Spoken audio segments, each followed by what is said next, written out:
अंत भला तो सब भला। रोली की शादी उसके माँ बाप एक आलसी लड़के से करा देते हैं। चलो, रोली की शादी हुई और हमने गंगा नहाई। और क्या, बेटियां तो होती ही हैं बोझ। हाँ, पर अब क्या चिंता, उतार तो दिया बोझ तुमने, अब वो लोग समझे। ससुराल में रोली का पति कहता है, देखो, मैं कोई काम नहीं करता, ये बात तुम्हारे मम्मी पापा को बता दी थी मैंने। अब जो किराया आता है दुकान का, उसी से घर का गुजारा करना है। कभी भूल से भी कोशिश ना करना किसी चीज की डिमांड की। क्या मम्मी पापा को पता था कि आप कोई काम नहीं करते? और क्या, बड़ा अच्छे से पता था। उन लोगों को तो तुम बोझ लगती थी, बोल रहे थे कि बस शादी कर लो और कोई मतलब नहीं है। रोली को यह सुनकर बहुत गुस्सा आता है, लेकिन करती भी तो क्या, क्योंकि वो जानती थी कि उसके माता पिता ऐसे ही हैं। जैसे तैसे रोली दिन काट रही थी। रोली को एक प्यारी सी बेटी होती है। धीरे धीरे वो बड़ी होती है और उसके साथ उसकी जरूरतें भी बढ़ती जाती हैं। सुनिए जी, अब तो सिमी बड़ी हो रही है, उसका स्कूल में दाखिला कराना है। मैंने अब तक तो जैसे तैसे समय काट लिया, लेकिन मैं बच्ची की परवरिश में कोई कमी नहीं रखूंगी। अरे क्या है यार, अब तो लगता है कोई ना कोई काम ढूंढना ही पड़ेगा। अब पति रोज काम की तलाश में जाता और बिना किसी काम के वापस आ जाता। रोली समझ जाती है कि पति के अंदर अब काम करने की क्षमता नहीं है। वो बेटी को उच्च शिक्षा देने के लिए कुछ करना चाहती थी, लेकिन करती तो क्या करती। एक दिन रोली की सहेली कहती है, रोली, मेरी कोई औलाद नहीं है। अगर तू मेरी औलाद को जन्म दे तो मैं तुझे तेरे मुंह मांगे पैसे दूंगी। अरे, तेरी औलाद को मैं कैसे जन्म दे सकती हूँ? सरोगेसी से। बच्चा मेरा और वैभव का ही होगा, लेकिन कोख तेरी होगी। ये संभव है रोली। रोली कुछ सोचकर कहती है, मुझे मंजूर है, लेकिन मैं इसका 2 लाख रुपया लूंगी। अरे कोई बात नहीं, मुझे मंजूर है। रोली खुश हो जाती है कि एक बच्चा पैदा करने का उसे 2 लाख रुपया मिलेगा। वो घर आकर पति को बताती है, वो भी खुश हो जाता है।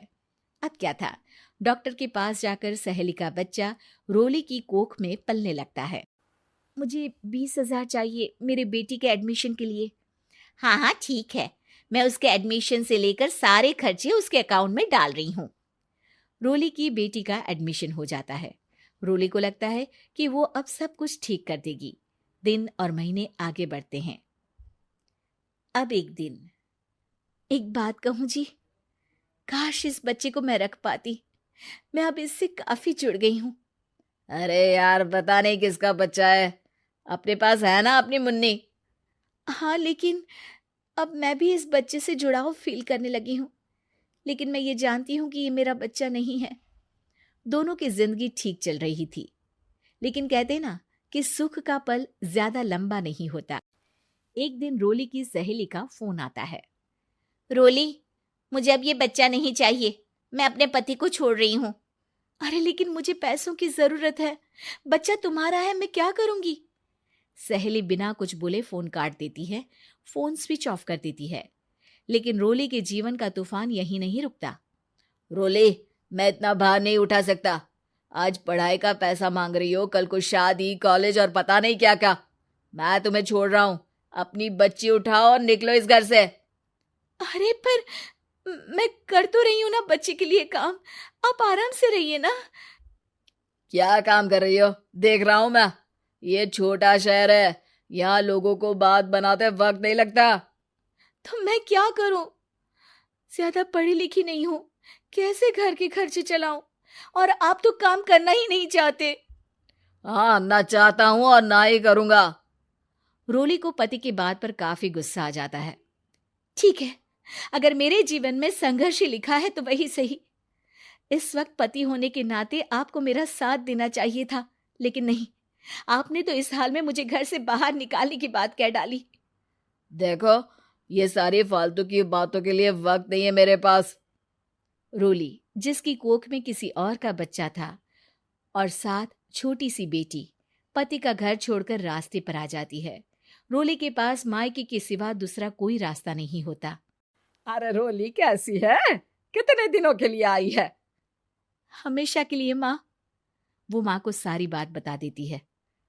ओए लड़की, इतनी हिम्मत का काम कर लिया। अरे ना ना, यहाँ कोई जगह नहीं है। तुम तो अपना बोरिया बिस्तर उठाओ और निकलो यहाँ से। रोली के पास अब मायके का रास्ता भी नहीं बचता। वो चुपचाप बच्ची को लेकर जा रही थी कि उसे दर्द होता है और वो डॉक्टर के पास चली जाती है और फिर वहां वो एक प्यारे से बेटे को जन्म देती है। कितना प्यारा है, कितने अभागे हैं इसके माँ बाप जो इसके पैदा होने पर भी नहीं है। तभी वहां डॉक्टर आ जाती है। रोली, बच्चे के पिता तुमसे मिलना चाहते हैं। आपका बहुत बहुत शुक्रिया। मैं इस बच्चे को पालूंगा, भले ही इसकी माँ ने इसे छोड़ दिया हो, पर मैं अपनी जिम्मेदारी निभाऊंगा।